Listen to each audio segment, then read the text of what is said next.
তোমরা যদি দেখো সিঁড়ি ভাঙা বা কন্টিনিউড ফ্র্যাকশন গুলো করতে গিয়ে এগুলো ওয়ান নেই, তখন তোমরা কি করবে? খুব সহজে তার সমাধান করা যায়, চলো দেখে নেবে। প্রথমে তোমরা দেখবে যে ভগ্নাংশটা কত আছে, দেখতে পাচ্ছ ভগ্নাংশটা 1/4 আছে। তাহলে তোমরা কি করবে? প্রথমে ওই ভগ্নাংশটা আগে যেভাবে লিখতে এখনো সেভাবে লিখে নেবে। কি লিখবে? প্রথমে 1 লিখবে, তারপরে 4 লিখবে, লিখে নিলাম। এবার কি করবে? তুমি দেখবে এখানে কতগুলো সংখ্যা আছে এই সিঁড়িতে, দেখতে পাচ্ছ 1টা 2টা 3টা সংখ্যা আছে, তাহলে 3টা ডট দেবো। তাহলে 1টা ডট, 2টা ডট, 3টা ডট দিলাম।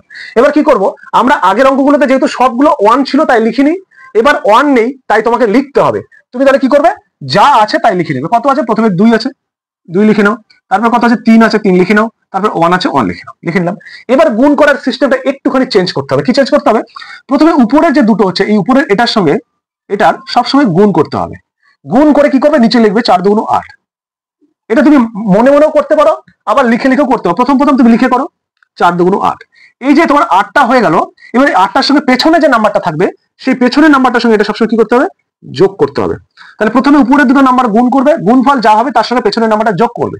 যোগ করলে কত হবে? 8 আর আগে যোগ করলে 9 হয়। সেই 9টাকে পরের যে সংখ্যাটা তার নিচে লিখবে, এর নিচে লিখবে 9। এই লিখলাম। যেই 9টা লেখা হয়ে গেল তখন তুমি কি করবে? পরের স্টেপে যাবে। পরের স্টেপে কি করবে? এই উপরের দুটো সংখ্যা আবার গুণ করবে। 3 নং 27, এই 27টা এখানে লিখবে, লিখলাম 27। এবার কি করবে? এই 27 এর সঙ্গে এর পেছনের নাম্বারটা 9 এর পেছনে কি আছে? 4 আছে। এই 9 এর পেছনে 4টাকে কি করবে? এর সঙ্গে যোগ করবে, এর সঙ্গে যোগ করবে। তাই যোগ করে দাও। তাহলে কত হচ্ছে? 27 আর 4 31। এই 31টাকে কি করবে? পরের সংখ্যা নিচে লিখবে, এই 1 এর নিচে লিখবে 31। এবার কি করবে? তুমি এই 31 আর 1 এই দুটোকে কি করবে? গুণ করবে। তাহলে গুণ করে নিচে লিখবে 31 একে 31। এই 31টাকে কি করবে? এই 31 এর আগে পেছনে যেটা আছে তার সঙ্গে যোগ করবে। 9 আছে, তাহলে 9 এর সঙ্গে 31 যোগ করে দিবে। যোগ করলে কত হয়? 40। পরের সংখ্যা নিচে লিখবে, পরে দেখার কোনো সংখ্যা নেই, 40 আর কোনো সংখ্যা নেই। তাহলে 40টা লাস্ট সংখ্যা। তাহলে লাস্ট সংখ্যা যেটা হয় সেটা কি হয়? সবসময় মনে রাখতে হবে, সেই লাস্ট সংখ্যাটাই তোমার কি হয়ে যায়? লবে হয়। আর লাস্ট সংখ্যার আগে যেটা থাকে সেটা হরে হয়। তাহলে 30 হয়ে গেল হরে। এটাই তোমার উত্তর হবে। উত্তরে যদি এটা না পাও তাহলে নিশ্চয়ই মিক্সড ফ্র্যাকশন বা মিশ্র ভগ্নাংশ থাকবে, কারণ উপরে বড় নিচে ছোট, তোমাকে তখন মিশ্র ভগ্নাংশে কনভার্ট করতে হবে। যদি বুঝে গেছো তোমরা এটা, তাহলে তোমাদের জন্য একটা প্রশ্ন আছে, দেখো এই প্রশ্নটার সঠিক উত্তর কি হবে?